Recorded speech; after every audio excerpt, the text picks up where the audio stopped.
15 مئی 1988 کا 15 مئی 2019 سے ایک سوال۔ کالم نگار Syed Sardar Ahmed Pirzada, the first blind journalist of Pakistan, APNS best Urdu column award holder, روزنامہ نئی بات، مورخہ 15 مئی 2019۔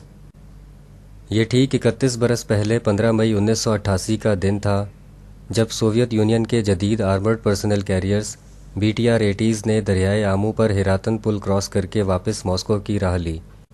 افغانستان سے سوویت یونین کی فوجوں کے انخلا کا یہ پہلا دن تھا اور یہ عمل 9 ماہ بعد 15 فروری 1989 کو مکمل ہوا۔ سوویت یونین کی فوجوں کی واپسی کی کمانڈ کرنل جنرل بورس گروموف کر رہے تھے۔ پاکستان میں سوویت یونین کی فوجوں کی واپسی کی خبر شادیانے بجا کر سنائی گئی، کیونکہ 80 کی دہائی کے دنوں میں پاکستان کے گلی کوچوں میں ایک ہی نعرہ گونجتا تھا کہ کمیونزم کا قبرستان افغانستان افغانستان۔ اس کے حق میں چھوٹے بڑے اور اچھے برے سب منہ بولتے تھے کہ اگر سوویت یونین کو افغانستان میں سبق نہ سکھایا گیا تو وہ پاکستان کو ہڑپ کر کے گرم پانیوں تک جا پہنچے گا۔ اس لیے ہر محب وطن مسلمان پاکستانی کا پہلا فرض تھا کہ وہ سوویت یونین کو جہنم رسید کرنے کے لیے اپنا اپنا کردار ادا کرے۔ بے شک مذہبی اور وطنی غیرت کا تقاضا تھا کہ ان نعروں اور تقریروں کی پیروی کی جائے۔ اس وقت کسی کو یہ سوچنے اور سمجھنے کا موقع ہی نہیں دیا گیا کہ افغانستان میں کمیونزم کا قبرستان بنانے اور سوویت یونین کے پاکستان کو ہڑپ کر کے گرم پانیوں تک پہنچنے کی تشریحات صرف اور صرف مخصوص انٹرنیشنل لابی کی فراہم کردہ تھیں۔ اس وقت دل ہی دل میں یہ غور کرنا بھی جرم تھا کہ دوسرے فریق یعنی سوویت یونین کا موقف بھی معلوم کر لیا جائے۔ ہمارے ہاں عام لوگ خاص پس منظر کے باعث جذباتی واقع ہوئے ہیں اور اکثر اوقات سنی سنائی باتوں پر یقین کر لیتے ہیں، اس لیے معاملے کی تہہ تک پہنچنے کے حوالے سے ان سے اس وقت بھی کیا توقع رکھی جاتی۔ دوسری طرف اعلیٰ سطح کے پالیسی ساز ادارے اور دبنگ حکمران بھی یہی راگ الاپ رہے تھے، یہاں تک کہ مزدوروں اور کسانوں کی زندگیوں کو جنت بنانے کا دعویٰ کرنے والے اور سوشلزم کا نعرہ لگانے والے ذوالفقار علی بھٹو جیسے عوامی ترین لیڈر بھی سوویت یونین کے خلاف طفیلی کیمپین کے بانیوں میں سے تھے، کیونکہ انہوں نے ہی سب سے پہلے 1974 کے آس پاس اپنے دور اقتدار میں نوجوان گلبدین حکمت یار اور احمد شاہ مسعود جیسے افغانیوں کو پاکستان میں ٹریننگ کے لیے جگہ اور شیلٹر فراہم کیا تھا۔ بھٹو کا اقتدار ختم ہونے کے بعد افغان جہاد میں دن دگنی اور رات چوگنی ترقی ہوئی۔ گویا ہر ایک نے کمیونزم کی قبر پر اپنے اپنے حصے کی مٹی ڈالی۔ کمیونزم دنیا سے ہمیشہ کے لیے ختم ہوا کہ نہیں یہ علیحدہ بات، لیکن سوویت یونین دنیا کے نقشے سے ختم ہو گیا۔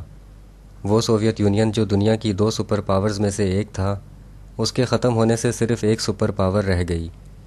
جب تک سوویت یونین زندہ تھا دنیا کے پاس 2 آپشنز تھے اور دونوں سپر پاورز کی زیادہ تر توانائیاں ایک دوسرے کو کاؤنٹر کرنے میں لگتی تھیں۔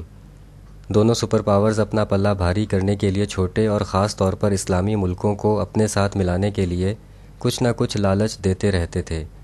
اس طرح دنیا کسی حد تک بیلنس آف پاور کے اصول پر چل رہی تھی۔ دنیا پر مکمل بادشاہت حاصل کرنے کے لیے مغرب نے سوویت یونین کے خلاف اپنے مفاد کی لڑائی کو اسلامی جہاد سے تعبیر کر کے ایسا پتہ کھیلا کہ سوویت یونین چاروں شانے چت ہو گیا۔ اس عمل میں عملی اعلی کار بننے والے تمام لوگ مسلمان تھے۔ انٹرنیشنل مخصوص لابیاں جانتی تھیں کہ اسلام کے نام پر کمزور سے کمزور مسلمان بھی بڑی سے بڑی طاقت کو چیلنج کر سکتا ہے، لہٰذا انہوں نے مسلمانوں کے اسی جذبے کو ایکسپلائٹ کیا۔ جیسے اوپر لکھا گیا کہ اسلام کی محبت سے سرشار عام لوگ تو اس سازش سے بے خبر تھے ہی، مگر اسلامی ممالک کی حکومتوں خاص طور پر پاکستان کی حکومت نے بھی جانتے بوجھتے ہوئے اس جوئے میں ایک طاقت کو جتوانے میں سب کچھ لٹا دیا۔ اس وقت کے پاکستانی حکمرانوں کی ایک شاید مبینہ سائیڈ لائن پلاننگ یہ تھی کہ سوویت یونین کا مردہ دبانے کے بعد انہی مجاہدین کو کشمیر آزاد کروانے کے لیے استعمال کریں گے، مگر ابھی سوویت یونین کا کفن بھی میلا نہیں ہوا تھا کہ اس سائیڈ لائن پلاننگ کے ماسٹر مائنڈ پاکستانی حکمران جنرل ضیاء الحق کو ہوا میں ہی ختم کر دیا گیا اور ان کا منصوبہ ان کے ساتھ ہی ہوا ہو گیا۔ البتہ اس ہاف ککڈ منصوبے کا آگ آلود ملبہ دہشت گردی کی صورت میں پاکستان کے کونے کونے میں بکھر گیا۔ پاکستان کے اندر تو یہ سب کچھ ہو گیا، مگر بیرونی دنیا میں بھی بہت کچھ ہو گیا۔ اب صرف ایک سپر پاور تھی، دنیا کی بس کو چلانے کے لیے صرف ایک ڈرائیور جسے وہ اپنی مرضی سے جیسے چاہے ڈرائیو کرے۔ یہاں کچھ ایسے نکات ہیں جن پر کیا اب بھی تحقیق کرنا ضروری نہیں ہے۔ کمیونزم کے خلاف پاکستان اور اسلامی دنیا میں پھیلایا جانے والا خوف کیا اپنا مفاد حاصل کرنے کے لیے مخصوص انٹرنیشنل لابی کا پروپیگنڈا تو نہیں تھا؟ سوویت یونین کے خلاف اعلی کار بننے کے لیے پاکستانی فوجی ڈکٹیٹروں جنرل ایوب اور جنرل ضیاء نے اپنے دور حکومتوں میں جان توڑ محنت کی، لیکن پاکستانی سیاستدان بھی نوکری حاصل کرنے کے لیے کسی سے پیچھے نہیں رہے، اور اس کی ابتدا شاید اس وقت ہوئی جب وزیر اعظم لیاقت علی خان نے پہلے آنے والے روس کے دعوت نامے کو نظر انداز کر دیا اور بعد میں آنے والے امریکی دعوت نامے کو قبول کر لیا۔ گویا پاکستانی سیاستدان ہوں یا کوئی اور، دونوں امریکہ کے لیے ٹھنڈی سڑک ہی ثابت ہوئے۔ اگر انٹرنیشنل طاقتیں اپنے مفاد کے لیے عقل استعمال کر رہی تھیں تو ہم اتنے بیوقوف کیوں تھے کہ ان کی باتوں میں آ گئے؟ اگر ایسا تھا تو پھر بیوقوفی کی سزا ضرور ملتی ہے۔ اگر ہمارے اس وقت کے حکمران اپنے ذاتی اقتدار کے لیے عوام کے معصوم جذبات کو استعمال کر رہے تھے تو کیا ان حکمرانوں کو ہسٹری میں سزا نہیں ملنی چاہیے؟ آج کل سیاسی غلطیوں کا اعتراف کرنے کی بات کی جاتی ہے۔ کیا یہ بھی اعتراف کیا جا سکتا ہے کہ سوویت یونین کو ختم کرنے میں ساتھ دینا ایک تاریخی غلطی تھی، اور اگر یہ غلطی نہ کی جاتی تو شاید ہمارا خطہ اس قدر خون اور آگ میں نہ نہاتا؟ شکریہ۔ The end.